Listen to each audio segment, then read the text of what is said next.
Welcome everyone to this roundtable where we will be discussing the impact of technology in gender-based violence. This event is part of the Caribbean United Against GBV project, which is funded by the U.S. Department of State Bureau of Western Hemisphere Affairs and is led by the COIN. So I would like to welcome now Dr. Laura Hinson, who's a senior social and behavioral scientist based out of the ECRW in Washington, D.C. office, where she designs and leads research projects related to child marriage, adolescent sexual and reproductive health, reproductive empowerment, positive youth development, and technology-facilitated gender-based violence, which is what she will talk about today. For over a decade, Laura has worked in the international public health sector and has extensive experience in qualitative and quantitative research methodologies, including randomized controlled trial designs, systematic reviews, measure development, and impact evaluations. Her current work at ICRW includes providing technical support on gender, sexual rights, and youth. She's currently the PI of an impact evaluation of a child marriage intervention in Malawi, and was recently the PI of a cluster randomized controlled trial of an adolescent program in Burkina Faso. She has worked extensively in sub-Saharan Africa and as well as Nepal, Bangladesh, and Honduras. We are very honored to have you, Laura. Thank you for being here. Thanks so much. Anna, are you able to share the slides? Just one second. While you pull those up, thank you everyone. Bon après-midi and buenas tardes a todos. Very excited to be here today to discuss the topic of technology-facilitated gender-based violence. So while she's pulling the slides up, I'll just go ahead and start the presentation. So our work began in mid-2017. We got funding from the World Bank and the Sexual Violence Research Institute or Initiative, I forget, based in South Africa. They funded us to develop a set of quantitative measures of what they were calling at the time gender-based cyber violence.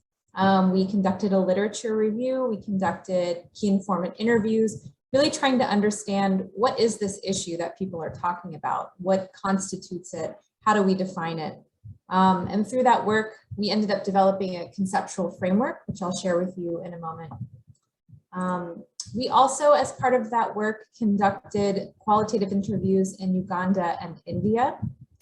We talked to people who had experienced this issue, really trying to understand their experiences as well as validating our conceptual framework. So I'm on slide 2.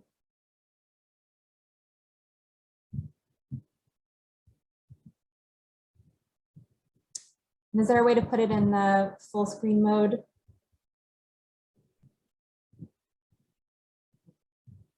Ah, perfect. Thank you so much. And since that initial work that we did back in 2017, 2018, we've had a lot of conversations with people across the world, a lot of different partner organizations such as Article 19, as well as donor organizations like USAID and the World Bank. Including convenings and meeting at conferences. Just recently, we finished another literature review, this time focused on Asia. We also did more key informant interviews, again, really trying to understand what are the trends with this issue, what are the impacts, how has the COVID-19 pandemic transformed technology-facilitated gender-based violence. You can find many of these resources on the ICRW website. I think I have a link to it on my very last slide. You can always email me as well. So what I want to share with you today is our conceptual framework. Also, I want to share with you a few stories from the field, specifically from Uganda and India. I want to share with you some of the main trends that we've been seeing across the globe in this work that we've been doing for the last 5 years, as well as some recommendations from various actors, including governments and NGOs. So you've by now recognized that we have not done any research on this topic in Latin America or the Caribbean, which is very unfortunate. We're trying to get some work done there. I spent a lot of my youth in Latin America, so it's very near and dear to my heart. But I will say that in our work in Asia and Africa, the commonality across the countries and contexts and cultures is so strong. So I think what I'll share with you today will really resonate a lot with your experience and your work in the region. Next slide. So before we go too far, I just wanted to share with you the definition that we use in our work. We define technology facilitated GBV as action by one or more people that harms others based on their sexual or gender identity or by enforcing harmful gender norms. This action is carried out using the internet and or mobile technology and includes stalking, bullying, sexual harassment, defamation, hate speech, and exploitation. So just a quick note about terminology. I think you've seen a lot of terms floating around out there, including cyber violence, gender-based cyber violence, online harassment. There's a lot of different ways that people talk about this issue. Some are more narrow in scope, some are more broader. You know, we have our reasons for choosing this terminology, even though it might be more awkward to say. One of which is just that online kind of makes it seem like it's just this thing that's happening on the internet. And we really wanted people to understand through our definition and through our terminology that this can transform to offline, or it can go from offline to online. And then it's not just on the internet, it's using mobile technology, it's using other forms of technology to facilitate that violence. And I'm happy to talk more about the definition if people have questions. Next slide.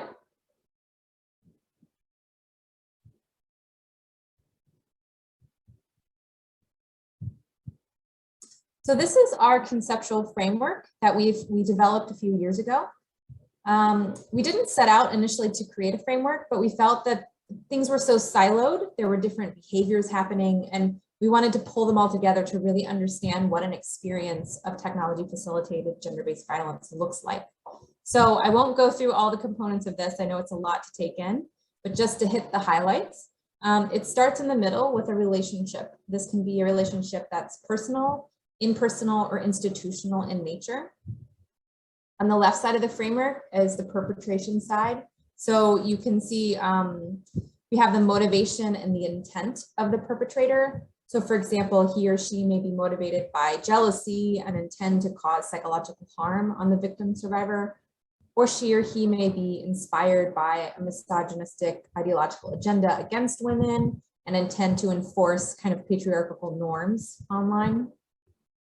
The behaviors, which are sort of the actions we tend to think about with gender-based violence, you know, stalking, defamation, etc., are based in a set of cross-cutting tactics, which are right below that. And this is kind of the technological piece of the framework. So through our research, we identified 6 primary types of cross-cutting tactics: doxing, hacking, threats, image-based abuse, impersonation, and unwanted messaging or posting.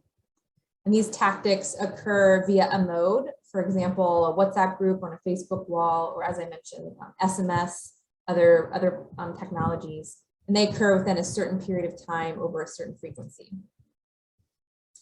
Just a quick note, the framework is meant to be iterative. So as we keep learning about new forms of this violence, we do update the framework.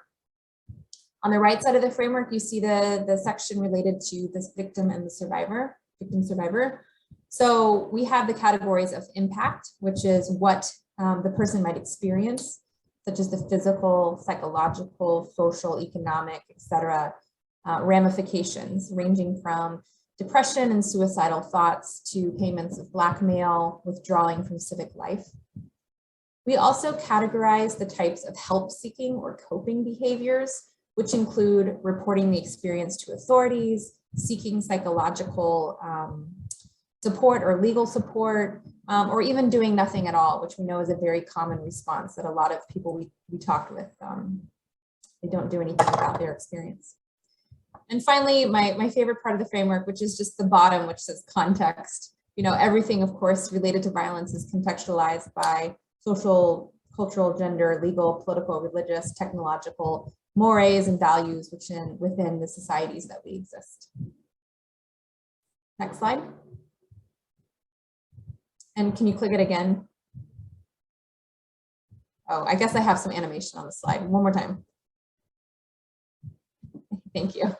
So I just wanted to share two quick stories to help kind of ground some of the heavy conceptual framework into some real lived experiences. The first one comes from a young university student that we spoke to in Kampala, Uganda.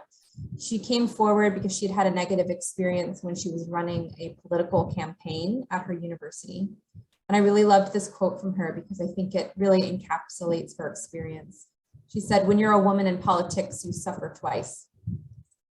As a result of running for office, she had her identifying information exposed on social media.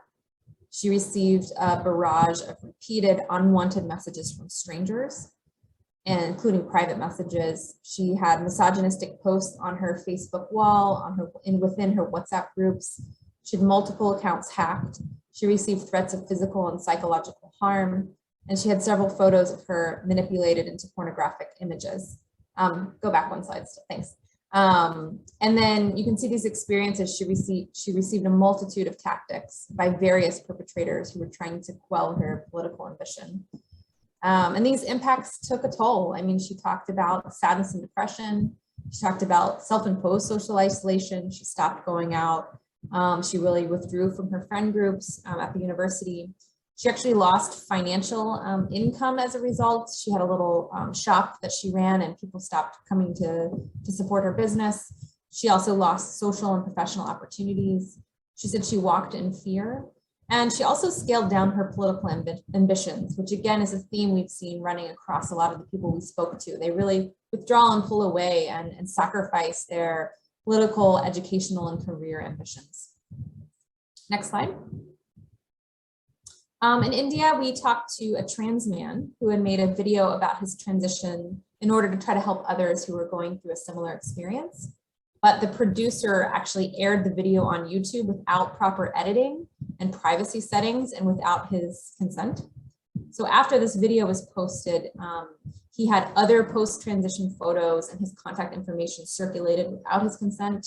He received unwanted messages from strangers. He received hateful, hurtful messages on YouTube, Facebook, WhatsApp. He was threatened by his employer, and his partner and immediate family received harassment for their support of him. And ultimately, this experience resulted in him feeling shame and stigma about his gender identity, sadness, depression, including suicidal thoughts, a significant loss of trust, difficulty making new friends, difficulty finding appropriate acquaintances. He ultimately resigned from his job due to the harassment he experienced at work, and said he continued to live in fear, which is kind of what the quote speaks to. Every day that video would be leaked again and again. So again, just to highlight that what seems like just one moment in someone's life, just a video being posted online, can have such tremendous impact on them. Next slide.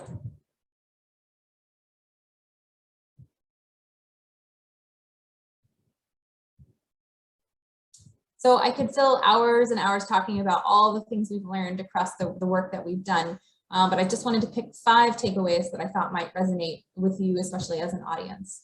So first, just reiterating again, we spoke to a wide variety of people who have experienced this issue online. We really wanted to try to understand how broad this issue is.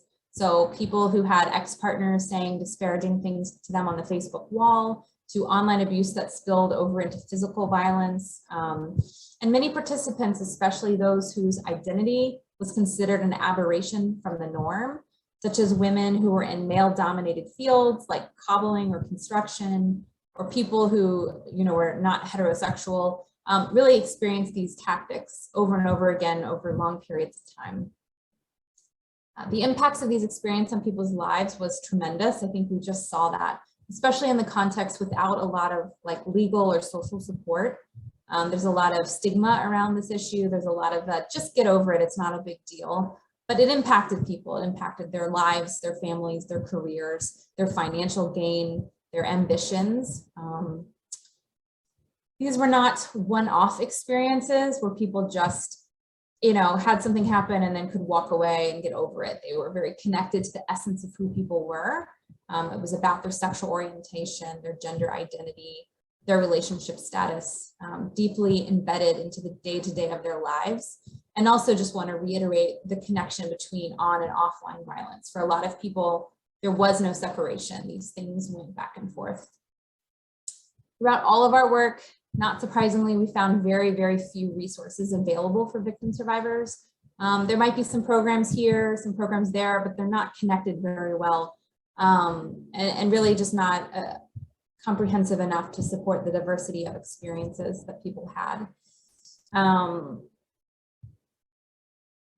But we also found that a bigger issue is that victim survivors were hesitant to even talk about this issue or report the issue. There's a lot of stigma associated with the violence, fear and threats of further violence if they do report.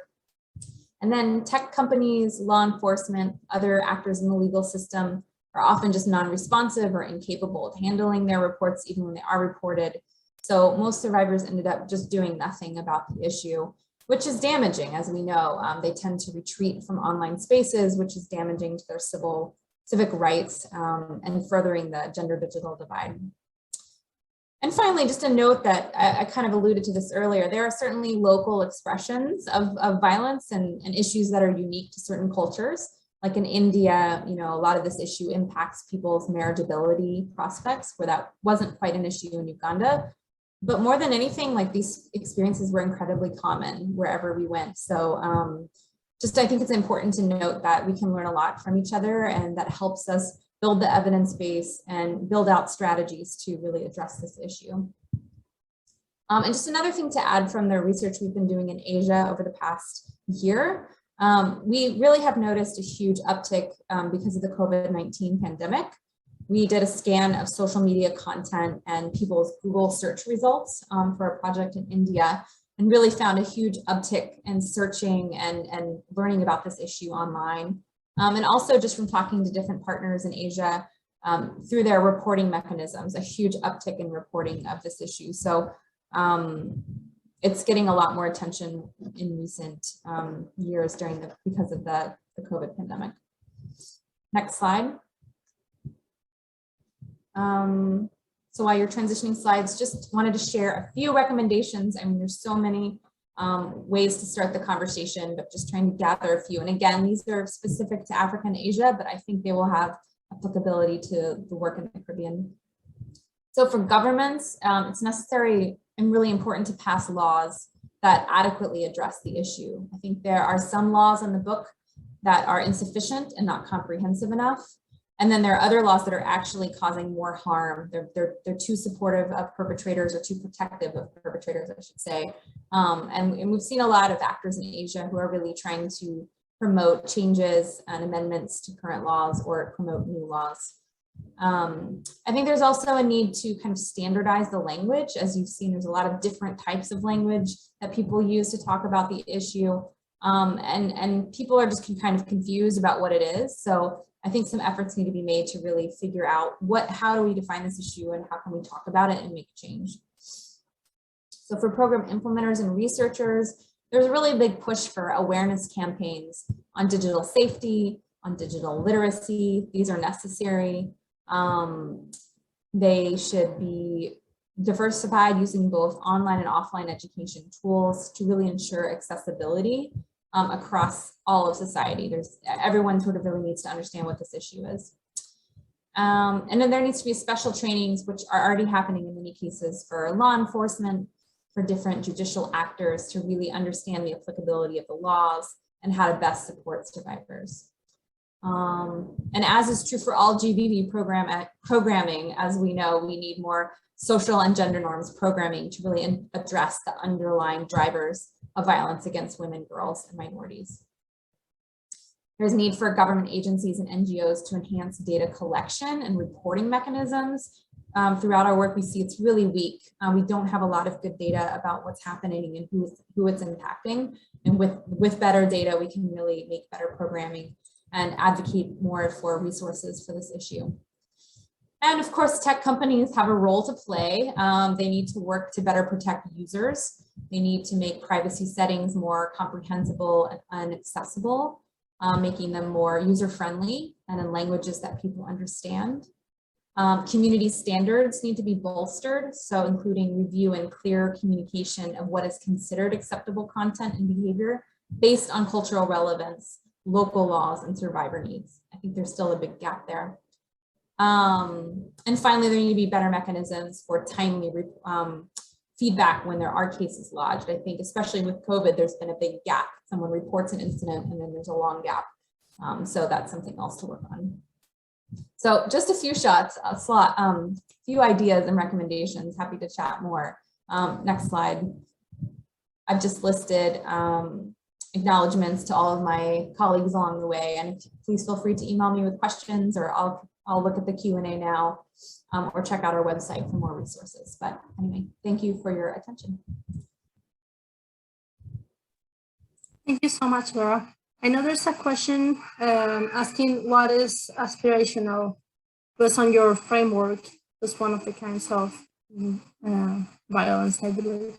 Yes, that's a great question. That was one of the newer kind of domains of impact that we sort of pulled together. And that really has to do with people's political, educational, or career ambitions. We saw that people dropped out of school, quit their jobs, decided not to go into politics, decided not to become a journalist or quit the career of journalism, things like that. And that's a really huge loss for society, especially when we see women, girls, minorities dropping out of really important fields. So we wanted to make sure we had something to capture that. Thank you.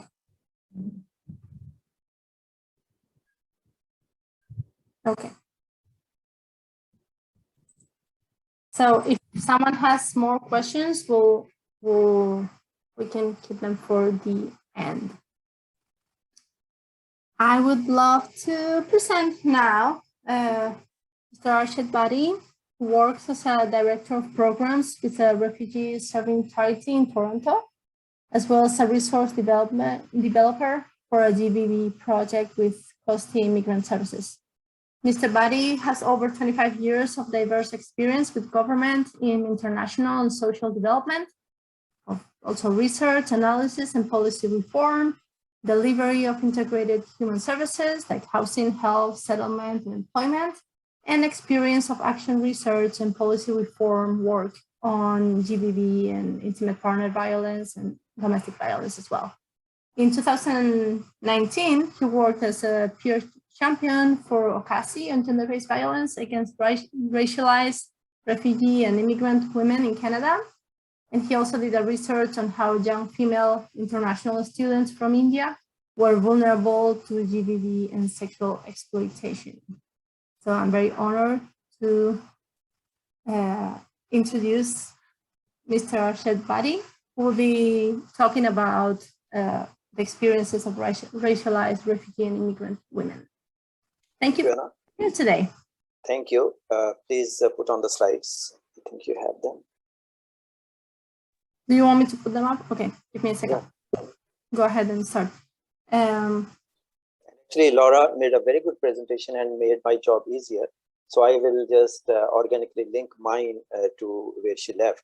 And Laura, one term when I was coming up with this, I thought about a technology facilitated violence or technology riding violence or technology amplified violence, but I will use your TFV in future. Like,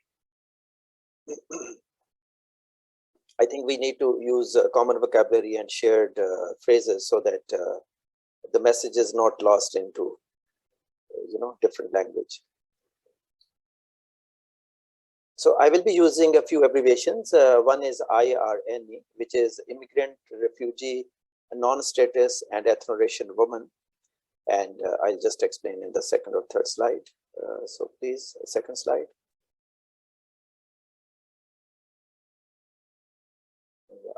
Second slide, yeah. Could you make it like full screen?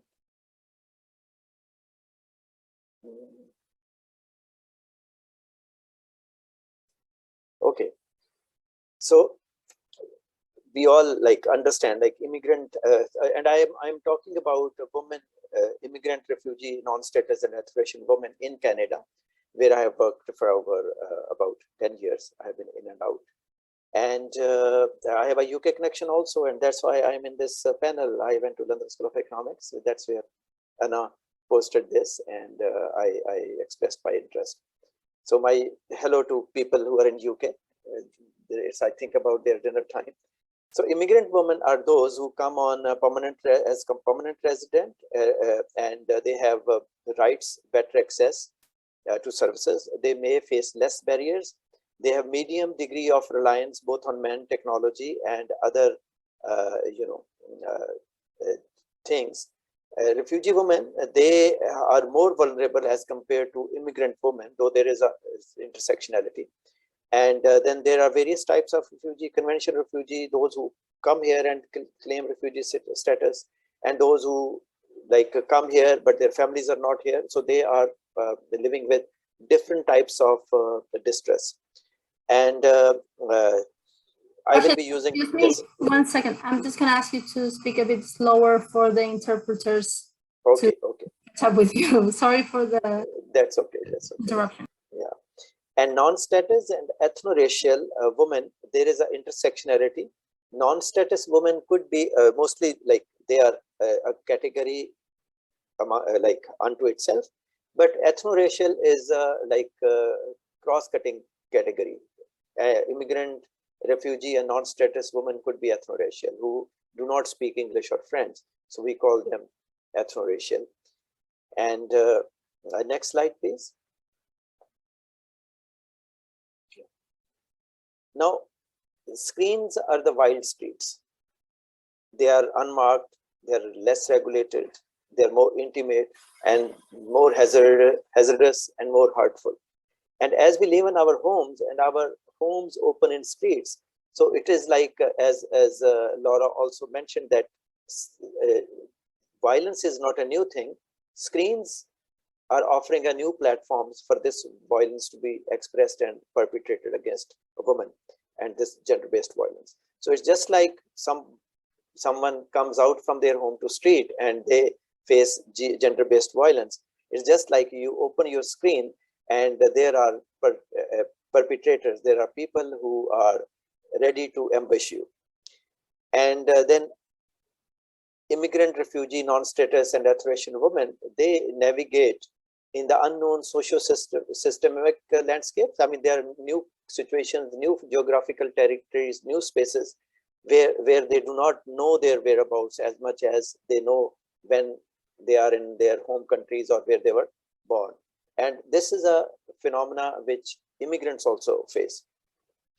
Now, another thing which is happening on screen-based, gender-based violence is that it is very, very brazen and hits more directly, because when someone on a screen, in a street stalks, of course, that is also very hurtful. There are some speech filters and other filters, but in an on-screen, it is like too much too soon is exposed and thrown at you. Then in different ages, different women and girls are vulnerable to different sets of predatory ambushes as children, adolescents, teens, and women. And I think Laura, in one of her slides on the first column, described that what are the motives and all those things. And I think that's very descriptive. Now, with changes in women's ages, with changes in sites, like if you are on Facebook, on Twitter, on say WhatsApp, the strategies of this abuse also change. And we need to have a more nuanced understanding of the platforms so that we can respond to them with more apt measures. Next, please. Yeah. Now, the legal framework is there in Canada, and I have put up this link. But legal framework, having legal framework does not mean that it is being enforced or there is a social acceptability of these laws. People dodge laws. It's just like some people jump the red light. So some people just avoid laws. And then the institutions of the state, like police and judiciary, they are not very sensitized to this screen-based gender-based violence or technology-facilitated gender-based violence. Then another aspect which is very sort of related to the experience of immigrant, refugee, non-status, and culture, as for racial women, is that though they are living in Canada, but inside their homes, the cultural norms, the social, the patriarchal culture, the social methods of coercion, those are very much operating and controlling their lives. So the actual situation of I or any woman is basically there is a legal framework which is not fully enforced, and then it is not even accepted or known. In the social space, there are barriers of language barriers and other like racism and these type of things. And then at their homes, it's a cultural coercion, which of course determines and influences their life, even their access to screens and their use of screens. And then shame is and stigma are two major factors that they don't even report that. Now, another contradiction within the law is that distribution of non-consensual images is a criminal offense in Canada, but selling of harmful technology or software, that is not illegal.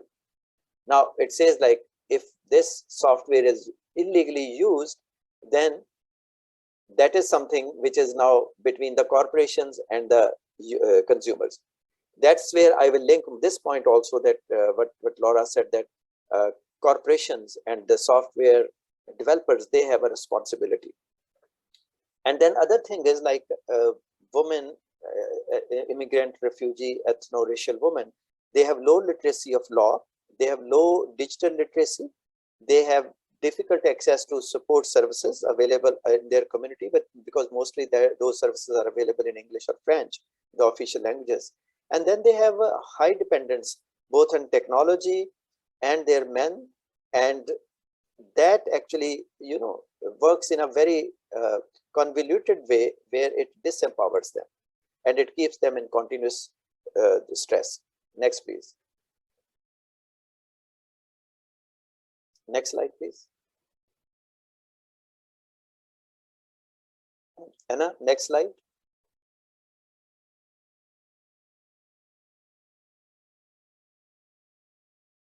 Hello? Do you hear me? Okay, I think the slide is stuck, but I will just open my own slide. Hello? Yes. Next, yeah. So basically, that's why I'll pause and I will just share three pieces for food for thought. Now, one is that we need to have a unified voice. We need to use common vocabulary, and we need to pressurize the developers of these softwares and these platforms to have more community enforced you know, censors and sanctions. The second is that the technology and screens are essential for women. The awareness, mobility, social links, economic participation, and empowerment. So let's not take these screens and gadgets away from them. Now, technology facilitated violence is avoidable, and let's take it off screens instead. So I'll stop here and I'll welcome any questions.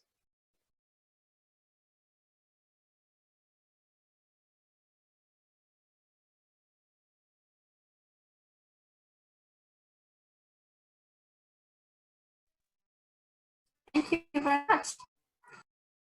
I don't have any questions, so we'll just okay. Thank you so much, Arshad. And I will present now.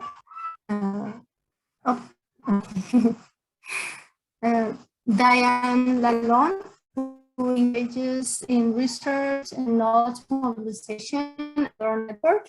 Her role involves production and dissemination of briefs, issue-based newsletters, graphics, and related materials. Specifically, she has focused on technology-facilitated violence and trauma and violence-informed responses to gender-based violence. Diane's previous work has been with nonprofit community agencies such as Kingston Integral House,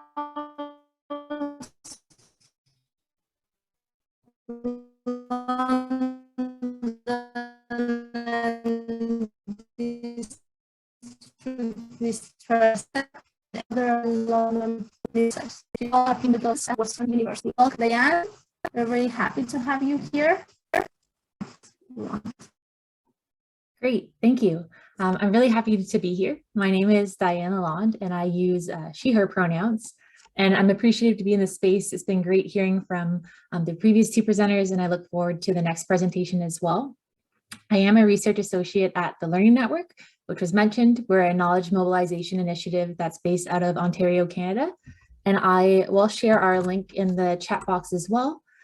We're located on the lands of the Anishinaabe, the Haudenosaunee, the Naparoks, and the Chowatan nations.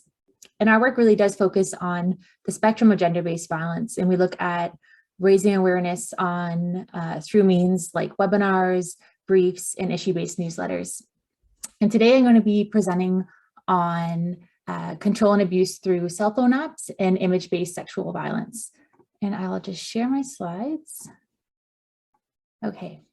One second, because I see a comment of someone who was not hearing. Is everyone hearing right now? Yvonne, can you hear it?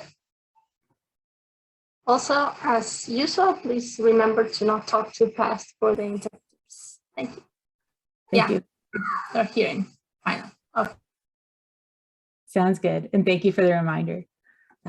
So the goals for the presentation today will be to share how cell phone apps could be used as a tool for control and abuse. And I'll provide some examples of that. Then I want to focus in on image-based sexual violence, what it is, why we should be concerned about it, and provide some recommendations on preventing and responding to technology-facilitated gender-based violence. And I look forward to the question and answer period as well to address any questions that might come out of my presentation, as well as to engage in further avenues of discussion. So focusing first on cell phone applications, like we know with a lot of technology, there's good and bad sides of it, and it could be used in different ways. I know an upcoming presenter is going to be focusing on technology and resistance. My focus here is going to be on ways in which cell phone applications can be used for control and abuse. And I provided some examples of different apps and how they could be used here. And so the first is tracking apps that are used to share an individual's location or to track their web history. And so this can be used to stalk an individual and find out where they are. It could also be used to limit their ability to reach out for supports. So for instance, if your web history is being watched after the fact, or if someone is in a very live way watching your web history, it could be hard to search for the things that you want to search for. And some of these things could be common apps. Like we know that Google Maps, for instance, that is often automatically installed on Samsung phones, has a tracking ability. And so it might be a specific app that's installed, or an individual might be using existing apps on the phone. There's also what I've called household apps that are used to control devices in the house. So it could be used to turn on and off lighting, to control the temperature. Also, some door locks are enabled through cell phone applications. And so in a very tangible way, this could be used to trap and control individuals within the home. Camera and microphone apps can be used to monitor and record individuals with or without their awareness. Those recordings, as we heard in the presentation that Laura already provided, different recordings can be used to incriminate, shame, and humiliate individuals when they're shared online or even privately. Messaging apps are pretty common apps, perhaps that we've all been on, things like Facebook Messenger or Instagram. These can be used as well to repeatedly harass and message individuals. It might be one user who's contacting them. The woman or person tries to block that individual. They make multiple new accounts to keep berating them online. One other thing that we've seen on messaging apps that was also mentioned is what we call doxing, which is when an individual's private information is shared online. So the person will post the individual's address so that individuals can go to their home and stalk them or harm them. Management apps is another example that could be used to limit access to internet and other apps. These applications are usually ones that are focused on tracking your time online. And so it might say, install this application and we'll limit your access to the internet to make sure you're not distracted. But in fact, a person who wants to harm might install this application in order to limit the person's access to the internet to make sure they can't use their messaging or other apps. And the final form of applications that I'll talk about here are hacking applications. And these are used to gather the person's personal information, like passwords, or to gather their photos. And the information gathered could be used in a variety of different ways. It could be for economic abuse, for instance, so getting their passwords and making purchases, sending money. It could also be used to discredit individuals as well. And I want to talk briefly about how it relates to other forms of violence. Technology facilitated violence is a means of enacting violence. And so you're using technology to enact that violence, but it interacts with a number of different types of violence. And so we definitely do see it with intimate partner violence between an individual and their partner. We do see it in forms of sexual violence as well, and in elder abuse. And so it has really far-ranging applications and consequences. And as well, women, man, and gender diverse people will experience the impacts of this violence differently depending on their social locations and needs. So for instance, there was one study that was focused on experiences of cell phone application abuse against immigrant and refugee women. I believe it was in Australia, actually, was the focus of the study. And it shared how that abuse severely impacted the ability of those women to communicate with their family, because the communication was online through applications like Facebook. And so when they were abused through those applications, whether that was in terms of someone sending harassing messaging or someone limiting their access, it really impacted their daily lives. And this goes back to the point that was made by Laura in her presentation, that while the forms of violence might be online, the consequences of it are not. So you can imagine, for instance, women who experience this violence end up isolated, they end up cut off from their safety networks, and they can experience economic abuse as well. Focusing on some recommendations to prevent and respond to control and abuse through cell phone apps specifically. One of the things, and this is why I'm happy to be presenting here, is to raise awareness about this form of violence. I saw a comment from an individual who's sharing how serious this form of violence is and the impacts, even though it's not necessarily recognized by everybody. So we have to raise awareness about what it is and the impacts of it and the seriousness of it as well. Second is to build questions about control and abuse through cell phone apps into things like intake forms, say if a woman is being intaked into a shelter, into risk assessment, and into safety planning as well. And the British Columbia Society of Transition Houses in Canada actually is a really helpful guide with strategies for enhancing safety of women experiencing violence that I'm going to share in the chat, if I can find the chat, just 1 second. Here it is.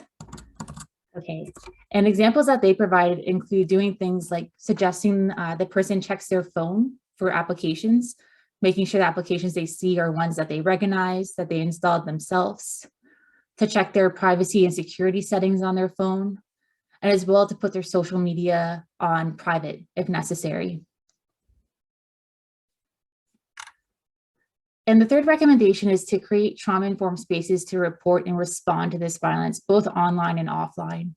And so online, having a means that could be international or national to report this form of violence, a website that, for instance, has tips for addressing it, that could help us track the different ways this is being enacted, the different apps that are being used, making sure it's done in a trauma-informed way so that people feel comfortable in that space.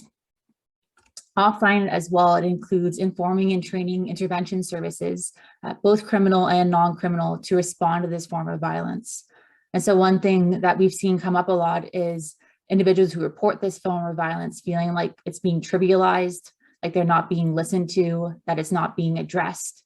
At times they're told that there's no recourse or nothing that can be done.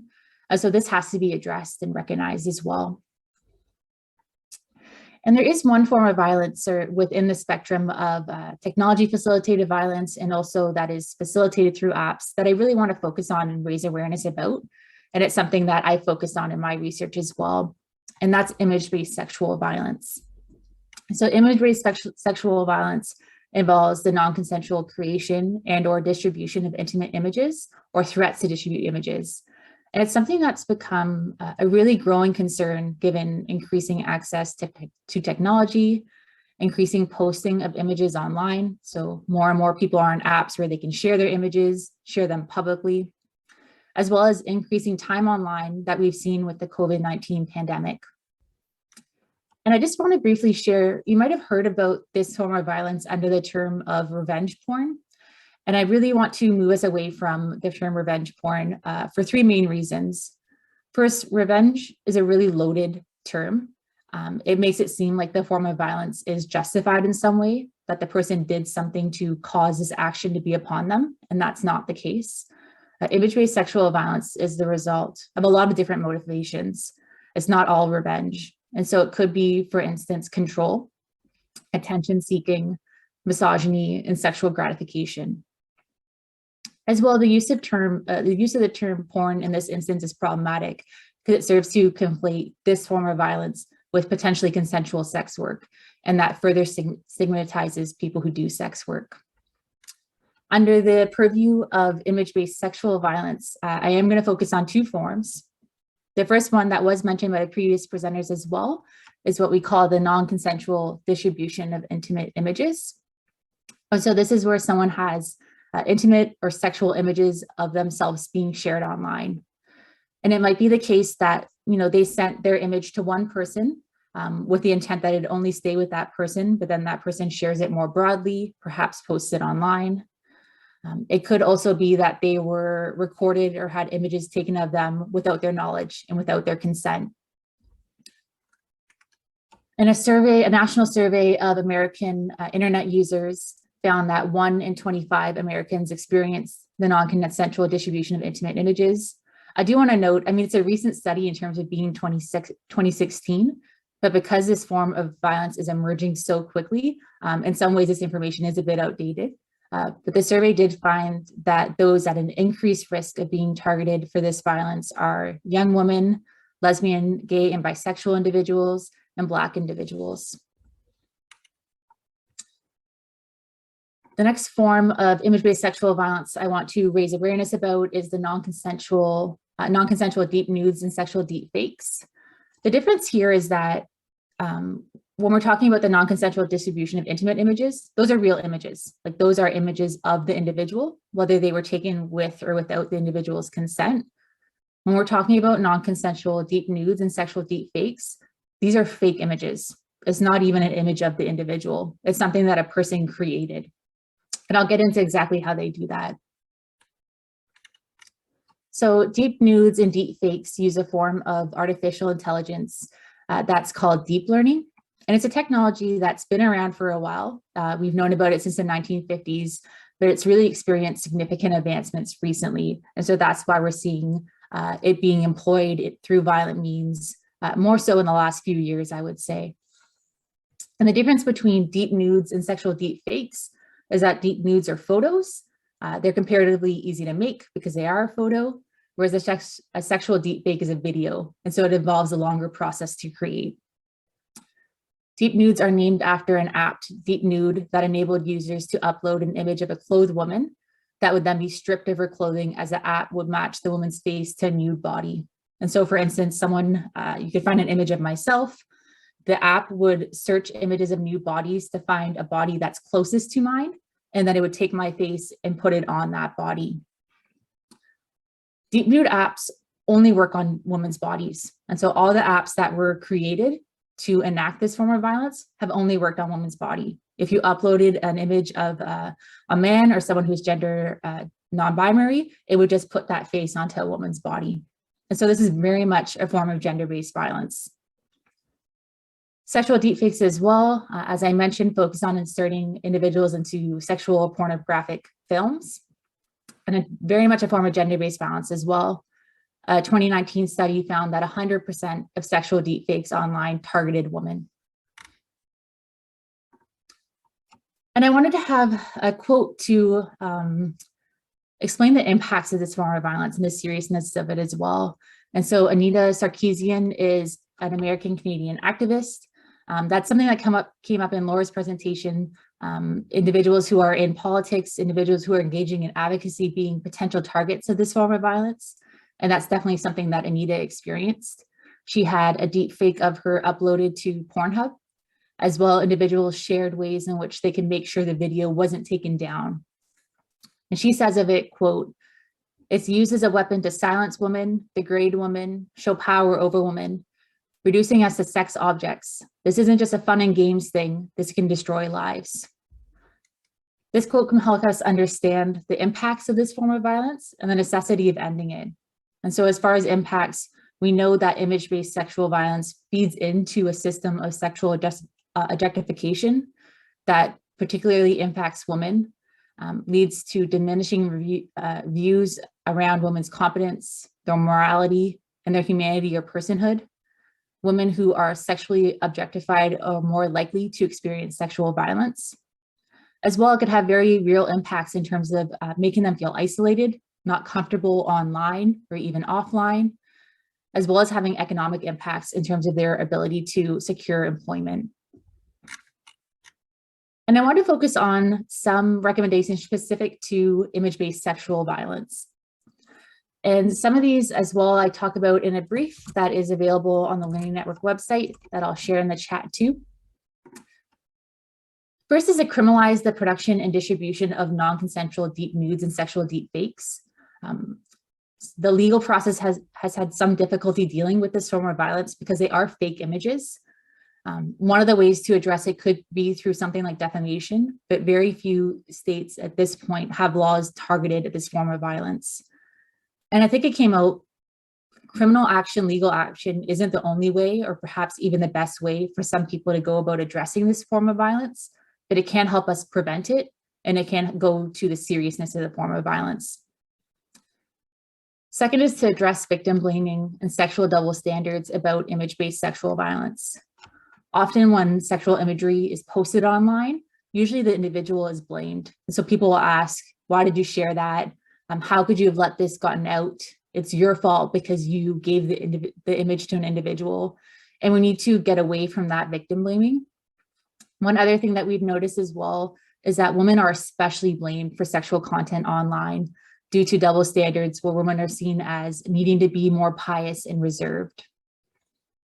Finally, and I think this came out in the earlier presentations as well, we need more research and we need more information. We're still learning about these forms of violence, especially when I'm talking about non-consensual deep nudes and sexual deep fakes. It's occurring at a rapid pace, but we're not tracking it as well. And so we need more information and more tracking and to have more conversations like these ones. So after, I just want to say thank you so much. If you need to, please reach out to supports like your local gender-based violence organizations. As well, my email is there if you want to email me about any questions.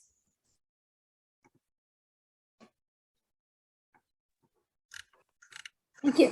Thank you so much, Diane. That was so interesting. Thank you. One second there. Okay, we have some comments in the chat that we can share those later. I will like to, Yvonne was saying this was quite new to her. It was quite new to me not so long ago too. So it is so good that we can be having this conversation, as Diane said. And I would like to introduce our last panelist for today. Last but not least, Naomi Alexander Naidoo is a movement builder. I love your title, movement builder. I love it. At Chain, which is a global nonprofit supporting survivors of abuse across borders. Chain creates open online resources and services for survivors that are trauma-informed, intersectional, multilingual, and feminist. Naomi leads Chain's partnerships work and collaboration with the global movement to end gender-based violence. And as an experienced community builder for systems change, Naomi specializes in building networks and movements on social and environmental justice issues, such as gender equality, climate justice, anti-racism, and transforming finance. In 2020, Naomi was recognized as one of the leading BAMA voices in the UK environmental movement by Climate Reframe, and was highlighted as a standout star in Innovative Finances, Women in FinTech Power List. So, I am so happy to have you here. Naomi? Oh, I like your background too. Thank you so much, Anna. And yes, so fantastic to be with you all. Will you share the slides, please? And as you're doing that, I'll just say that I think I have the fortunate but pretty rare for somebody working in gender-based violence job today of ending this event by looking at the more positive side of this issue around tech's relationship with gender-based violence. So I'm going to be talking about how technology can be used as a tool to support survivors. But actually a really big part of my role at Chen is working on tech facilitated gender-based violence. And so it was so fantastic to hear from the previous speakers and learn from them. Because although I won't be talking about that today, it's also the main project I'm working on. And I would absolutely love to connect with you all after this call to learn more from you because those were such fantastic presentations. So really thank you so much. And yeah, I'll be showing a bit of a different angle in terms of the way that Chen uses tech to support survivors. So if we can get up the slides.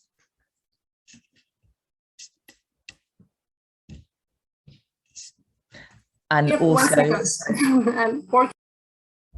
No problem. And also maybe just to say, I know I'm really bad for speaking too fast. So if I start to speed up as I'm presenting, please just write slow down in the chat, capital letters if you want, that's absolutely fine.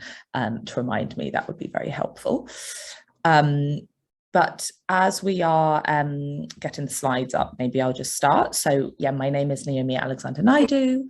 My pronouns are... Sorry, I can't find them. I don't know why.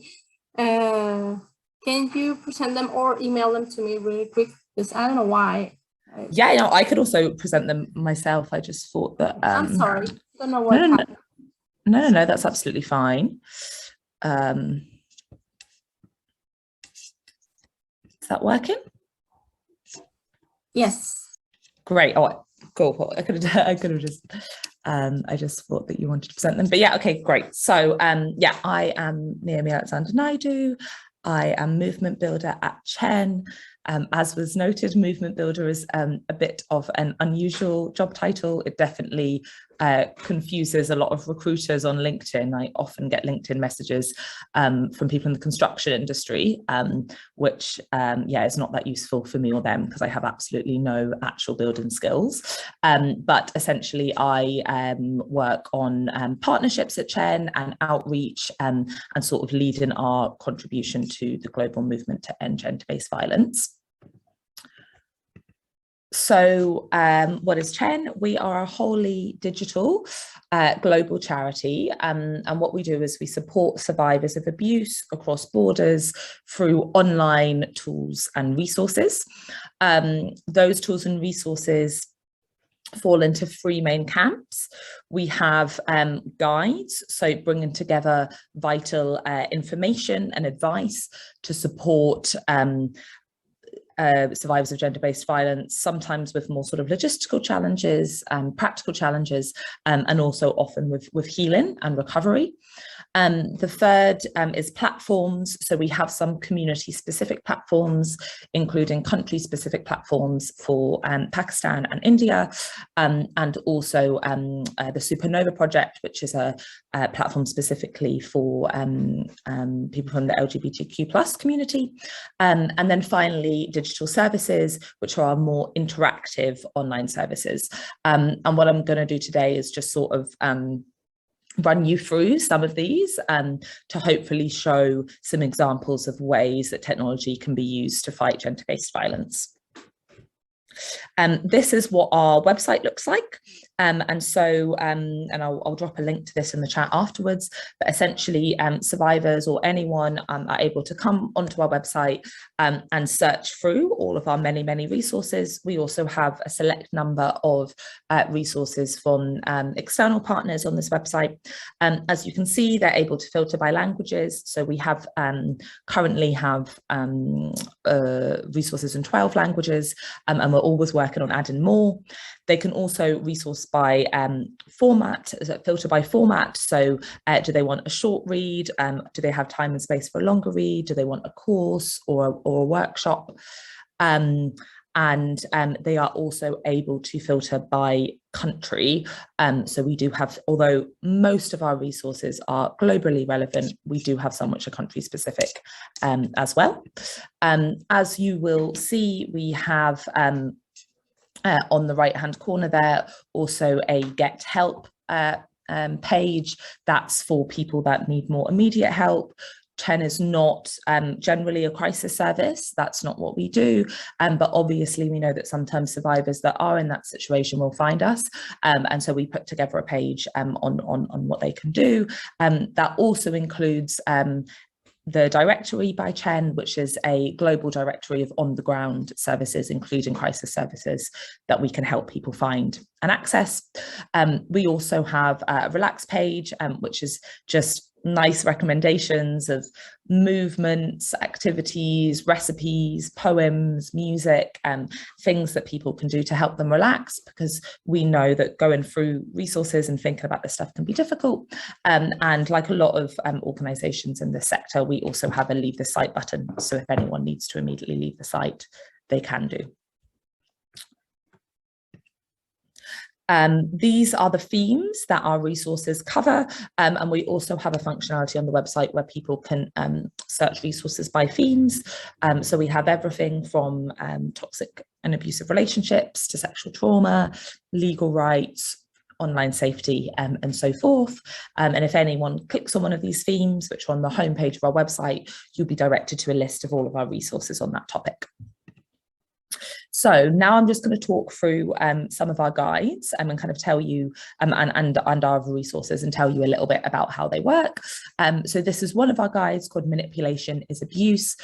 This is about identifying and recognizing manipulative and emotionally abusive relationships and coercive control.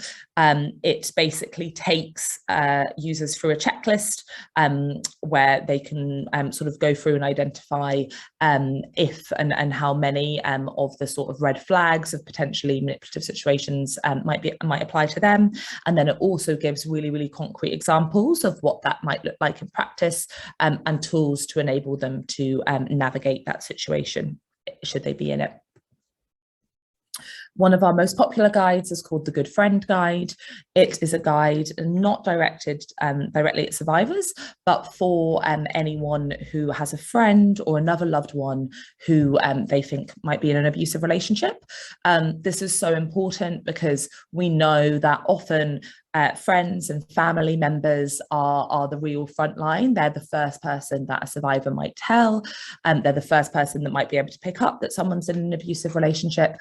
So this guide sort of walks people through some of the things that they should think about when supporting someone. So stuff like tips on how to listen, things that you should say, things that you shouldn't say, what to do if the person has children, what to do if the person leaves and then maybe goes back to the abuser, and so forth. Another one of our guides, which relates a lot to what we've been talking about today, is the DIY Online Safety Guide. This gives tips to enable people to take steps to protect themselves online. We have two versions of this guide.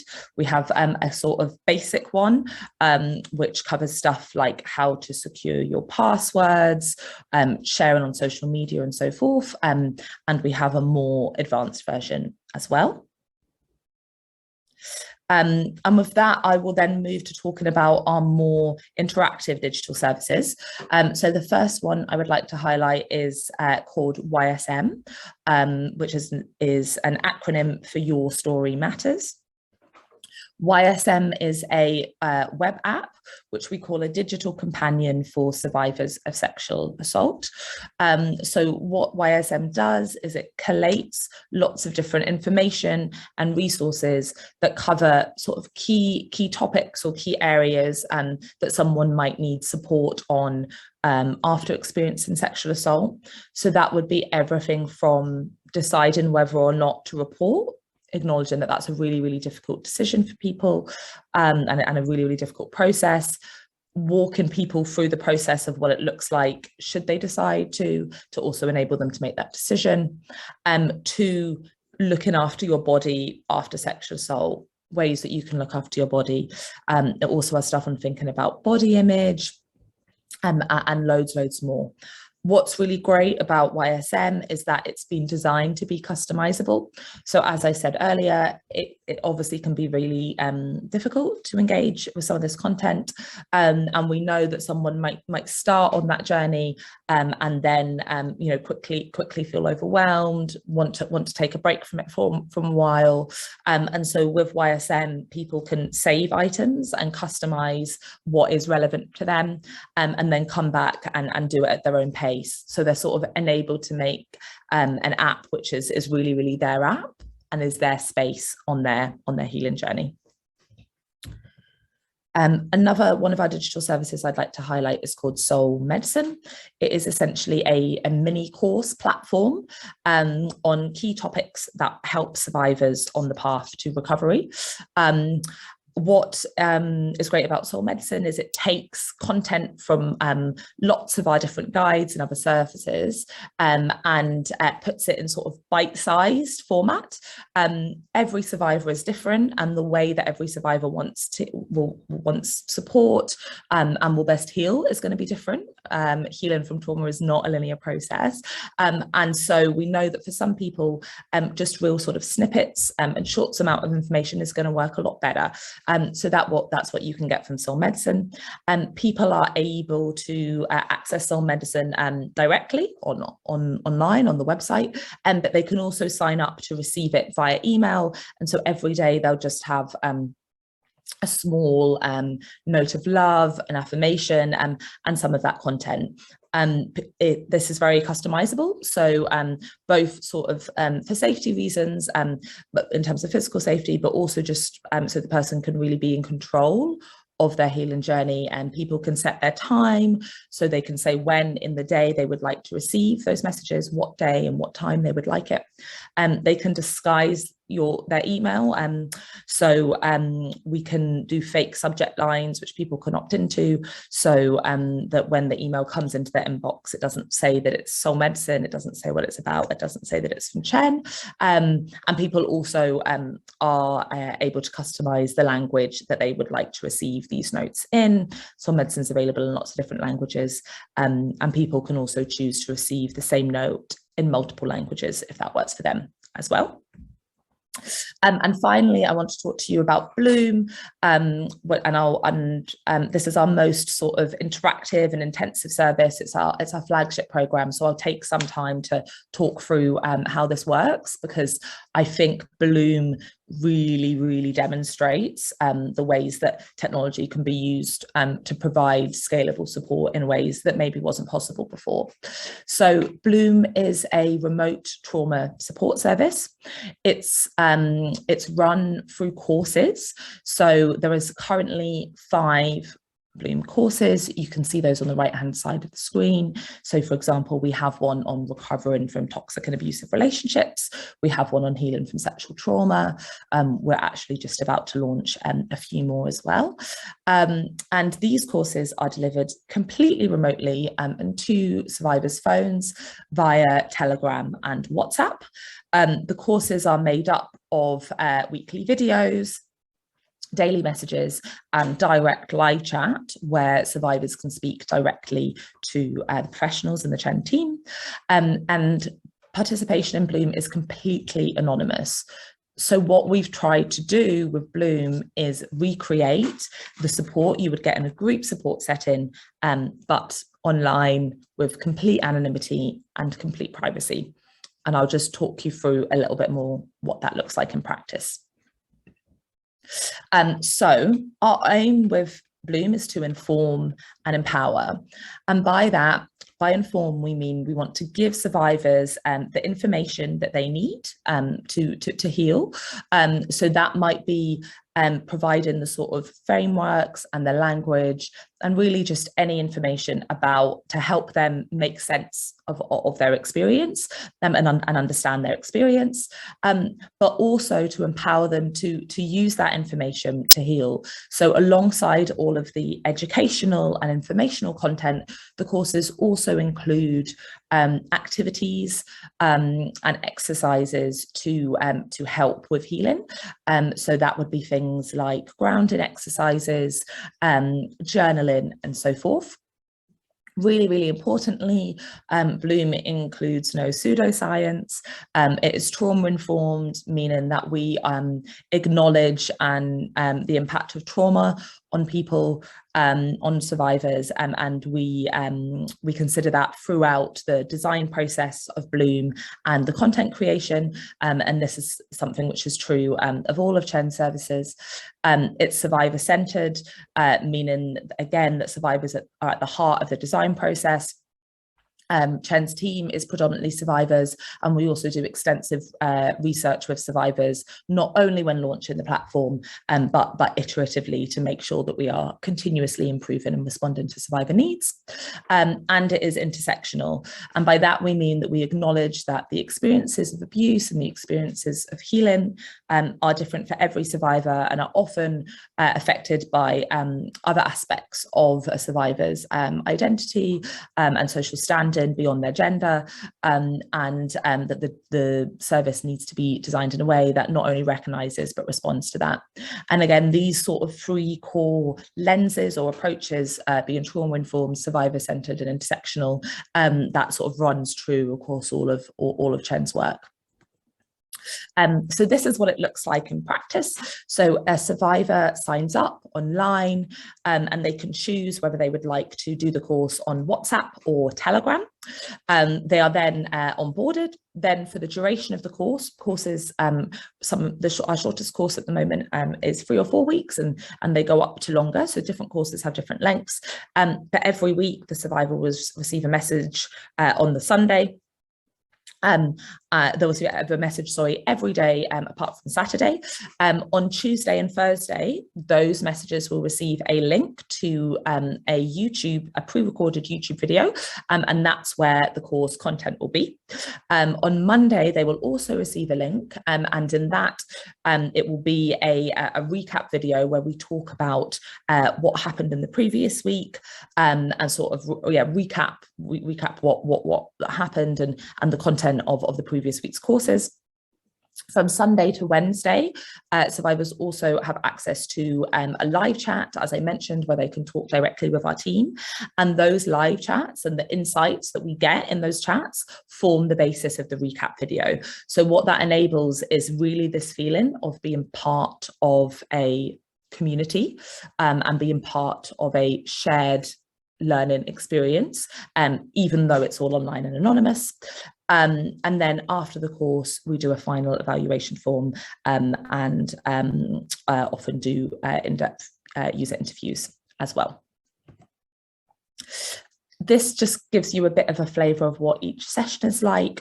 So every particular course session, so each individual video will include an introduction and session goals.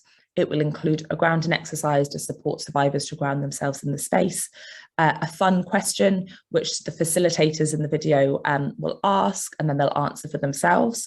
Obviously, because it's not a live video, we don't hear back from the participants directly, but what that enables us to do is give all the participants a sense of getting to know us as facilitators and lighten the mood, and often in the live chat they'll respond to that live question as well.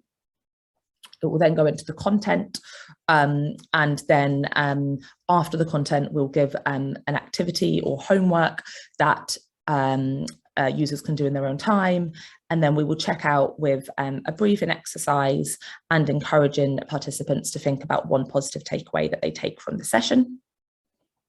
In terms of content, the foundational message of all Bloom courses is that it is never the survivor's fault. On top of that, we will go over core concepts on each topic, depending on what that topic is. So for example, on the course on abusive relationships, we might go over key concepts related to abusive relationships. So things like coercive control, gaslighting, love bombing, stonewalling, etc. We really believe in embodied practice, so we talk a lot about trauma's impact on the body. We also talk about resilience and recovery, and as part of that intersectional approach that I mentioned, we acknowledge diversity of experiences. So we always bring in examples of how this might affect different sorts of people with different identities. And vitally, this is all grounded in a feminist context. So we always sort of provide the societal context of how the patriarchy is shaping these experiences. Each session is just 20 to 30 minutes. And as I said, it's pre-recorded and uploaded onto YouTube. They are all captioned, and we edit those captions for accessibility. And we also provide transcripts if anyone would prefer to read the courses. Really important to stress about Bloom is that although they are courses that run for a set amount of weeks, that it's totally flexible and can be taken at your own pace.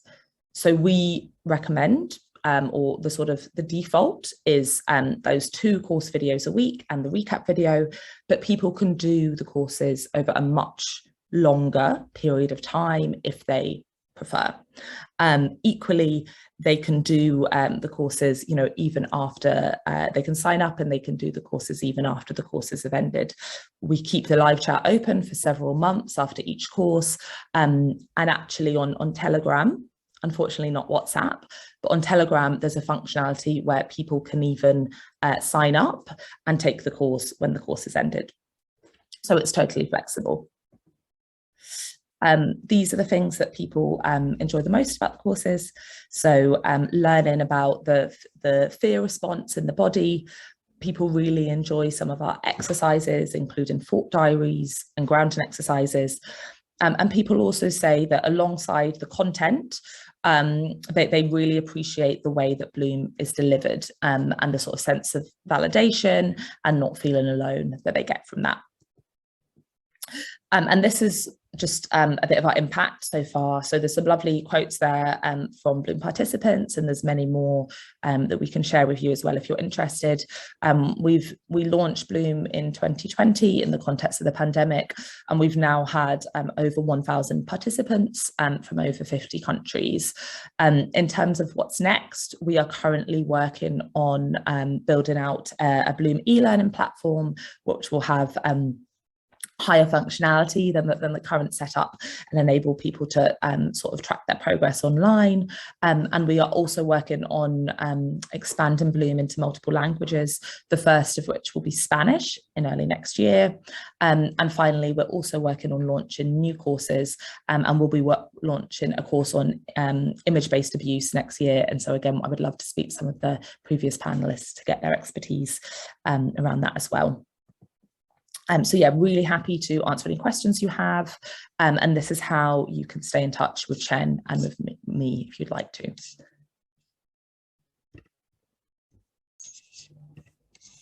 Thank you very much, Naomi.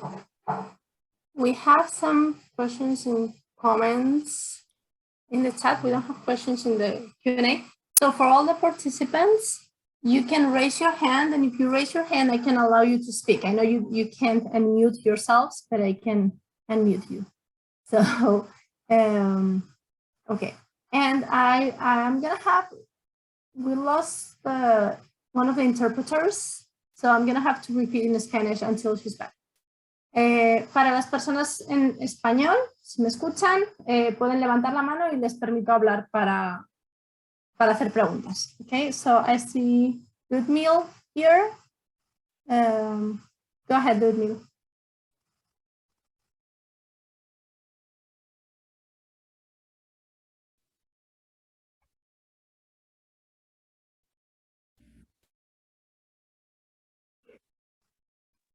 Okay. Okay, there you go. Thank you, Naomi Alexander, for your presentation. And I would love to know if your organization can collaborate with other organizations like INEDI, because we have already a platform that we call Allotoya. Our organization calls Allotoya, and we would love to know if your organization can collaborate with us just to ameliorate the service that we are giving. Yes, thank you for that question. Yes, absolutely, we can. And we are always looking for opportunities to collaborate with on-the-ground organizations, particularly those that are in regions of the world that we are not yet reaching, and Haiti certainly applies. That certainly applies to Haiti. So I would love to have a conversation with you about that. One thing I didn't mention, because in this presentation, I was really focused on just sharing our resources and guides, but is Chen is completely open source, and that pertains to our technology. So all of our technology and our code is open source and available to anyone, but also all of our content. So our content is all available under a Creative Commons license, which means anybody can use it and remix it, adapt it for their context, as long as they attribute it to Chen. And so one thing that we're really keen to do, if, as you said, if there's places that already have platforms that maybe don't have all of the content they'd like to, and that's it's a big task to write loads and loads of content, we can support them to find what we've got that might fill some of those gaps, and then they can take that and adapt that to their audience and their context. So yeah, I would love to chat more with you about ways we could collaborate, and I will make sure I drop my email in the chat in case you missed it on the slide, so you can get in touch. Great, thank you. We have a participant from the Dominican Republic, Raquel, asking if the app is only focused on technology-related gender-based violence, or if it's general for all gender-based violence.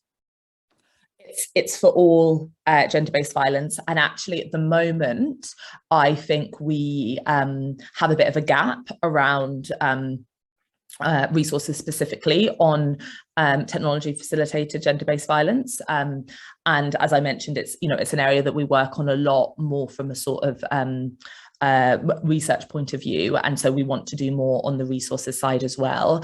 At the moment, our only resource that has a specific tech angle is that DIY online safety guide that I mentioned, but everything else is gender-based violence in general.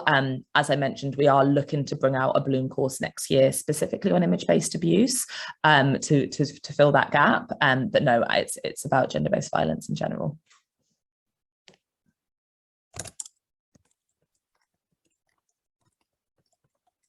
Suret, you can speak now. Well, you have to unmute. Oui, merci Melissa.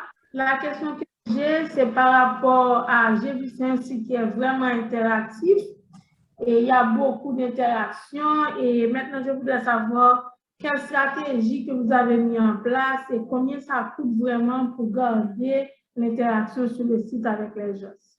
Et parce que j'ai vu, il y a des audios presque tous les jours, des cours, etc. Quelle est la stratégie et combien ça coûte vraiment pour vraiment mettre tout ça en place? Et l'autre question que j'ai aussi, est-ce que les organisations travaillent aussi, utilisent des personnes qui sont victimes vraiment pour apporter des conseils et pour participer dans les ateliers et tout ça? Merci. I don't know if you speak French, Naomi.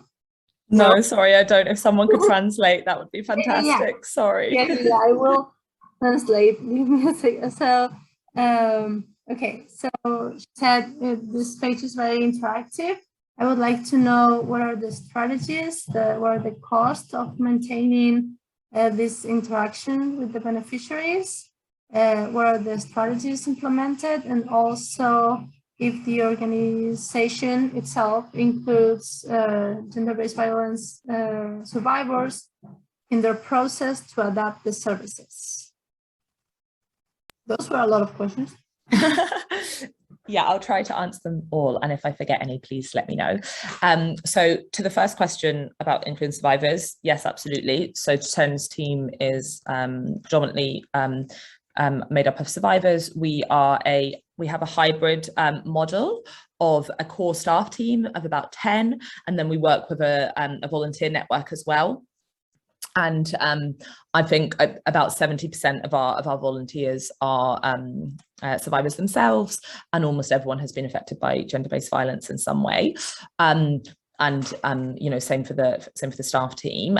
We also do extensive user research with survivors through surveys and in-depth user interviews. And for our services like Bloom, where they're iterative and we're constantly running new courses and constantly doing new cycles of courses, you know, we very much do that on an ongoing basis. So yes, absolutely, principles of co-design and design with not for are at the heart of everything that we do. In regards to the cost of interaction, yes, you are absolutely right. And actually, Bloom is our first really interactive service, and it's the first service that we've done where the interaction is like human interaction. So on YSM and on Soul Medicine, there's interactive elements, but they are automated, they are through technology.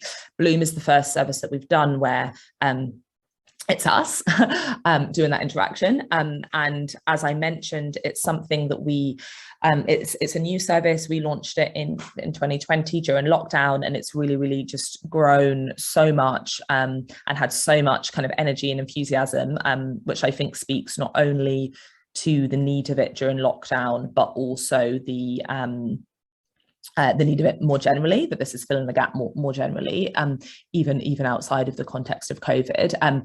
But one of the things about that happening so quickly and it blossoming so quickly is that it's very easy to underestimate just how much time and resource that takes. And we are constantly learning more about how to do this well and to do it in a truly trauma-informed and survivor-centric way.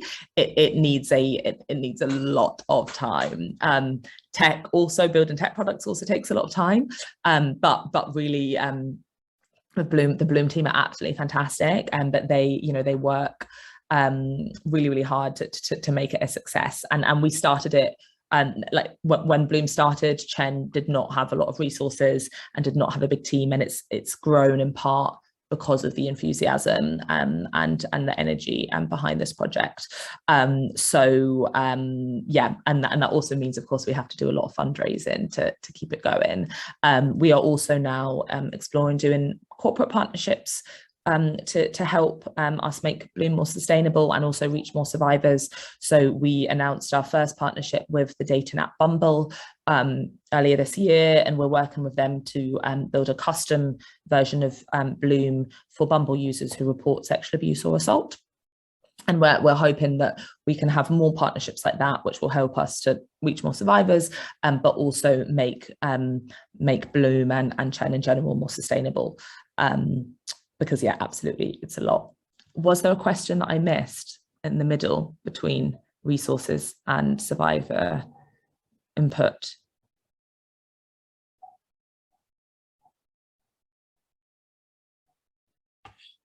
Anna, I think I'll need you to tell me. What were the strategies implemented? Maybe, was that? Yeah. Survivors, yeah. Yeah, could you ask what she means by the strategies implemented? Does she mean the sort of tools, the tools that we include in the courses, or our sort of strategy for Bloom in general, or? Alyssa, can you ask her in French, please, and get back to us in the chat? Whose my French was that? Sorry, I'm not actually sure who asked the question. We'll give it a second, see, because the interpreter has to translate and then get back to us. So give it a moment. Sure. Meanwhile, I know Phyllis, Yvonne, and Lucretia had written comments in the, oh, she said it's okay. You answered it all. Okay. So I know Phyllis, Yvonne, great, thank you. Had written comments in the chat. If you would like, if you want to speak, just raise your hand, and that way you can say the comment rather than me reading the comment from the chat. Or if anyone else has any questions. I'm going up in the chat. Oh, I know several people have asked how they could get you, and when I say you, I mean all the panelists, because I'm not really sure exactly in which moment they asked to do a presentation for their clients in St. Lucia or in Barbados. So I think all the panelists have given their email contacts, and we will share those again with everyone, and then you can reach out directly. I think it will be the easiest way, right? Or does anyone have a different idea?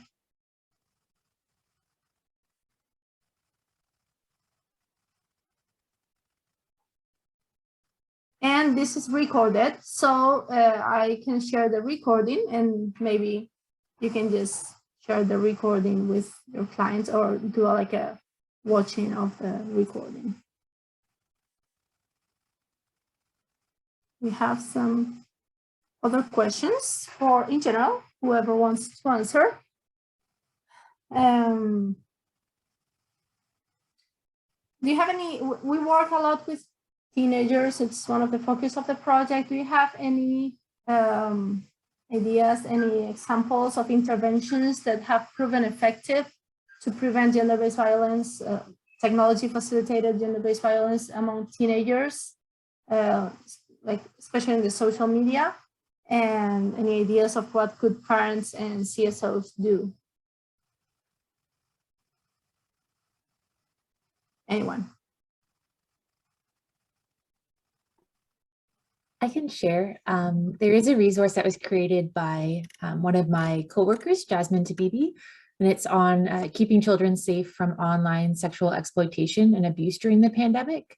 And the focus of it is really looking at the life course of whether it's children or teenagers and their needs in terms of addressing technology facilitated violence. So looking at how they're interacting online. It might be through gaming websites, it might be through social media. So getting an assessment of that, and then beginning conversations with them about safety online in a way that's age appropriate. And so I'll share that resource in the chat box now. Diane.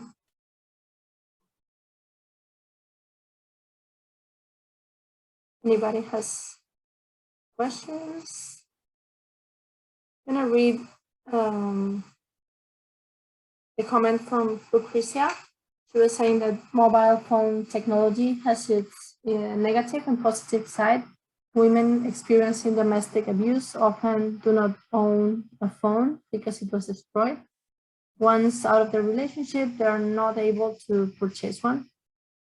And post-COVID-19 pandemic, I have found it extremely difficult to do counseling remotely. And often, if they do have one, they cannot afford data. As a domestic abuse counseling, I am finding this extremely challenging for both the women seeking support and as well as isolation. This was an experience in St. Lucia. And most times Raise Your Voice, which is the organization, has put data on the ladies' phones so that they could actually access those counseling services. So thank you, Lucrecia, for your comment. If you want to expand on it, you're welcome to raise your hand. And I'll keep looking, see if we have. And then Phyllis was saying that this is a welcome topic for her, or him, sorry. Pronouns are a challenge sometimes. Having experienced technology-based violence, I think such perpetrators feel safe using technology because the law supports them. So the victims are seen as crazy or paranoid when reporting to their experience for help. And this is a serious issue. Absolutely agree. And if you want to expand on it, you're welcome to raise your hand.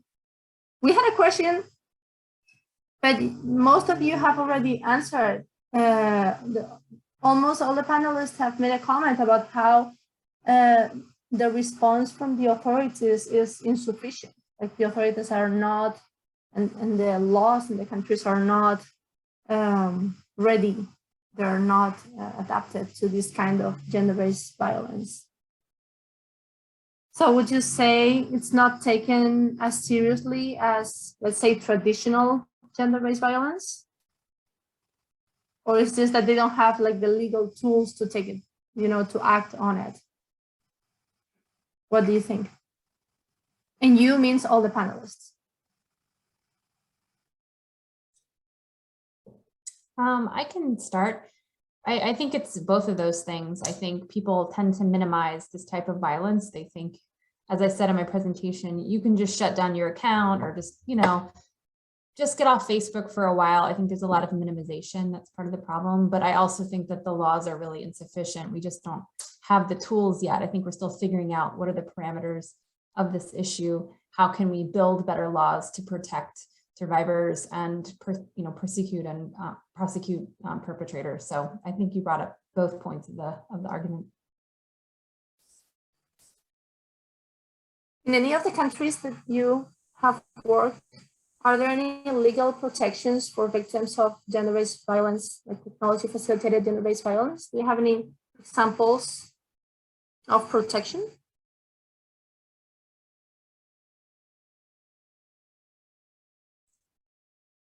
I'm not sure if that was just for me. I admit that the details of specific laws escape me. I more think about the broader issues. But there are some, and there are recent laws that have been passed. For example, people expanding and incorporating more of the technological aspect and having definitions of key terms like rape and consent that sort of can be more inclusive of those aspects that include technology. So I think a lot of countries have progressed to sort of build and incorporate those aspects into the laws. Thank you. If anyone wants to add to it. Yeah, maybe I can add a little bit. We, as part of our work on this area, interview different people from different parts of the world about the way that tech abuse shows up in different contexts. And as Laura spoke about, the sort of local specificities, but also the commonalities that you find across the world, and also in government response to them. And I would say, in response to your question, we're starting from a place where even gender-based violence laws, not speaking about tech-based gender-based violence, but more traditional forms of gender-based violence laws often fall short, and often, particularly in their implementation, are not working. I'm based in the UK, and rape convictions, for example, in the UK at the moment are at a record low, even though reporting has gone up. And so when you see it in that larger context, it's then not that surprising that this, really, really, really fast emerging form of gender-based violence, that there's not sufficient laws to deal with it either. And I certainly think that piece around people not acknowledging it as violence and not seeing it as a form of gender-based violence is a big issue around the world. I suppose I would just say in response, because there are some areas, including the UK, where specific laws have been brought in around, for example, image abuse, and those developments are important, but quite often the way that they've been designed hasn't necessarily considered survivors. It certainly hasn't considered sort of the intersectional experiences of survivors, and quite often the reporting procedures and so forth can still be really traumatic. And so I think the response to this, which several of the speakers already highlighted, is really that survivors need to be involved in the co-creation, not only of the policies, but also really of designing the implementation. Because at the moment, I don't think there's anywhere in the world that I've heard. I haven't heard anyway of anyone in this space say we've got the perfect policy. Our policy is doing exactly what it should do, or the support available from the government survivors is doing exactly what they should do. So although there is a lot of progress, I think everywhere in the world there's still a long way to go.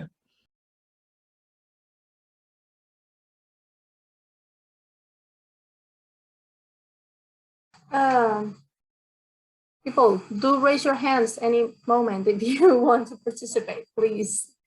and so I'm not the only one asking questions. Do you think there's particular subpopulations that are overly affected by technology facilitated gender-based violence? Is there any, I don't know, what do you think? Is there any data? I know we are short on data on these issues, and but also by experience.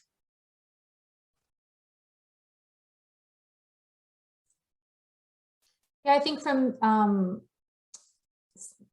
not the research we've done, but the research we've seen, certainly women and girls, but also LGBTQI plus communities, any marginalized communities in society tend to be more impacted from what we've seen across the board. So that's been our experience. I don't know what others have found. Thank you, Laura.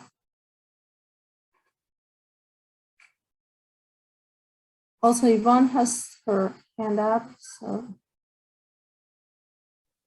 Anna, one of the women that I interviewed for my project, once she left the relationship, the abuse was actually pretty horrific. It actually meant that he was posting things in one of those spaces that are really like gossip, kind of tear down, pull down people.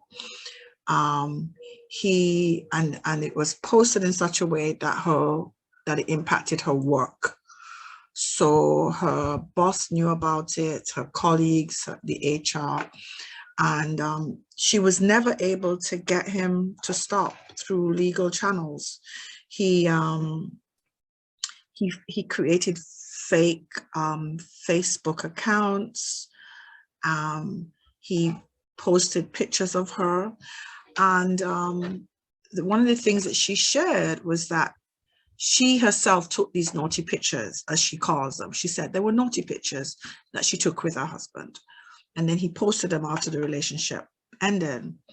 And she just felt that it was important to talk to young women about the choices they make, because even though the photographs were consensual at the time, he then used them to kind of malign her name.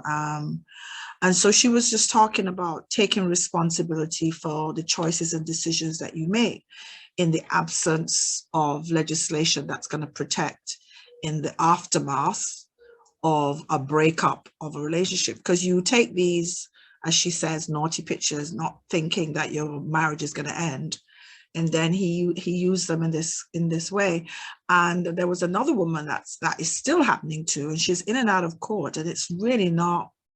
She says it's just a waste of her time. She's not even thinking about going back to court anymore, because it's also very difficult to prove. For one, the department that deals with it is probably like 2 officers or something. It's very new, this whole thing about cyber stalking, cyber bullying, cyber abuse. And, there's this notion that there are more serious crimes to be dealt with.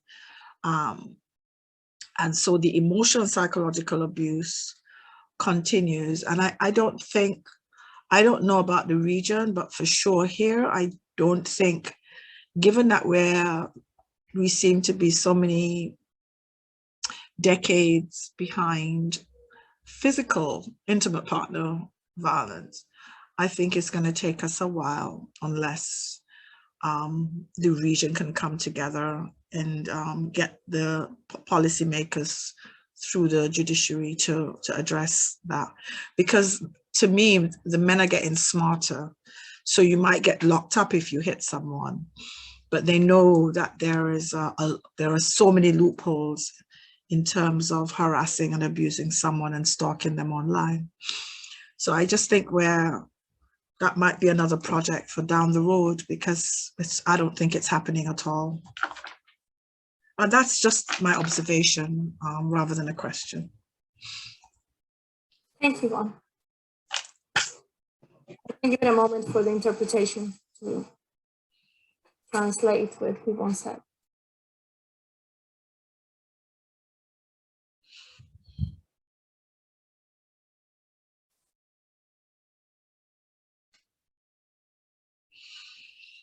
I'd love to just add to Yvonne's comments, if that's okay.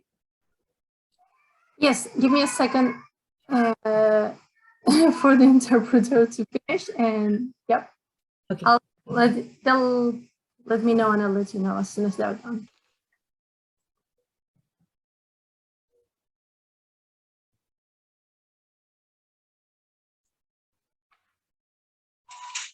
I am trying to finish the videos today.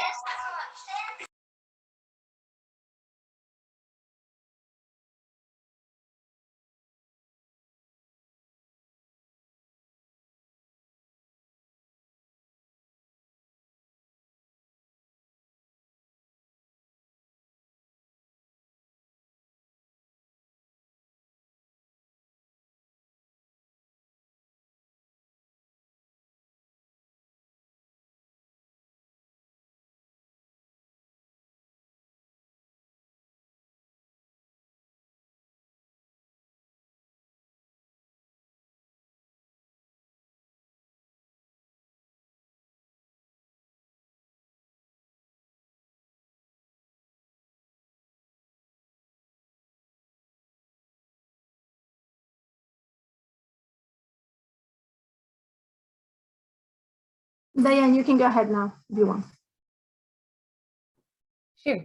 I just wanted to thank you, Yvonne, for adding that comment and bringing these forms of abuse to light in your work to support women on the ground. I think we hear about this idea of responsibility a lot in all forms of violence, right? So women are told not to walk in certain areas, not to dress a certain way. And it can be true at times that will impact experiences of sexual violence. But I also worry at times that leads to more victim blaming, like you should have known, it was your choice to do that.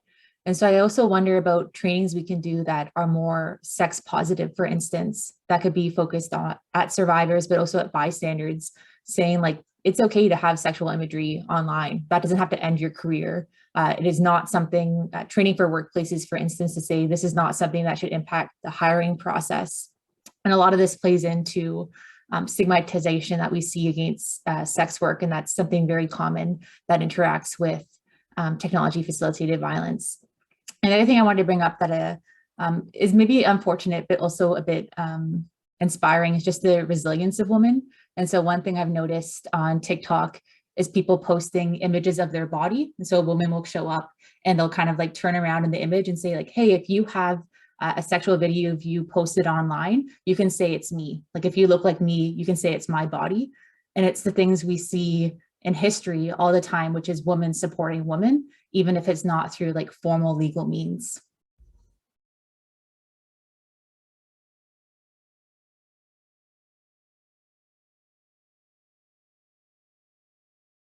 I was thinking about how we have to talk to the general public and try to get, we work in COIN, we work a lot in HIV and focus on that a lot. And I hadn't thought about it in this context. And I totally agree how we should maybe not normalize, because it shouldn't happen, but at least take a little bit of weight out of it. So it's not, the consequences are not so terrible. Thank you.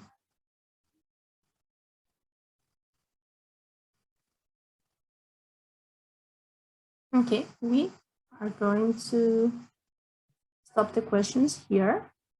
And while my colleagues finish the interpretation, I'm going to share my screen. And let you need to translate this, Melissa and Zaira, because it's only focused on organizations in countries that are English speaking, okay? So I just want to make everyone aware that we have this notice of funding opportunity for Jamaica, Trinidad and Tobago, Antigua and Barbuda, Dominica, St. Kitts and Nevis, and Grenada. And we will share the notice of funding opportunity with everyone that signed up for this webinar. The deadline is February 4th, so it's a while from now, but we encourage people to start the process early. So I will share it with everyone, and I would really appreciate if you can circulate it around. If you know organizations in these countries that might be interested, we would be very grateful.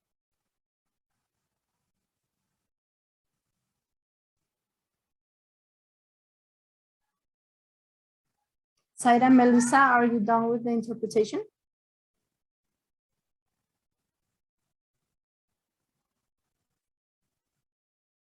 Okay, perfect. So just to, for the closing remarks, I would like to welcome COIN's Subdirector, Vanessa Rosario.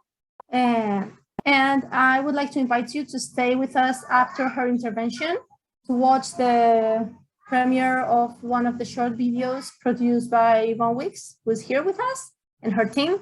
And it's only 8 minutes long, so, and really worth watching. So if you can, stay after the closing remarks so that you can see it.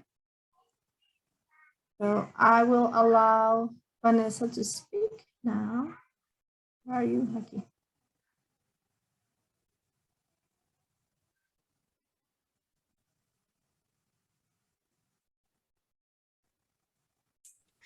Hello. Okay. Yeah. First of all, on behalf of COIN, I want to thank you all for your presence at this roundtable. Thanks the panelists for taking this time and sharing their knowledge with all of us, especially for the work on all these innovative resources and strategies that we have seen during this roundtable that can help prevent and address gender-based violence. It is important, especially in the current context, to be able to address these issues and highlight gender-based violence through digital media, which we don't always take into account. The impact of this inappropriate use of digital platform. Thanks to Mr. Thomas Gifford for all your support on behalf of WHA. And last, but of course not least, I would like to thank COIN team, which was involved in all the planning of this activity. Thanks to all again. Thank you, Vanessa. I have to say that this panel actually exceeded my expectations, and I think the expectations of many of the participants, given their comments. So thank you so much to all the panelists. As Vanessa said, it was definitely amazing.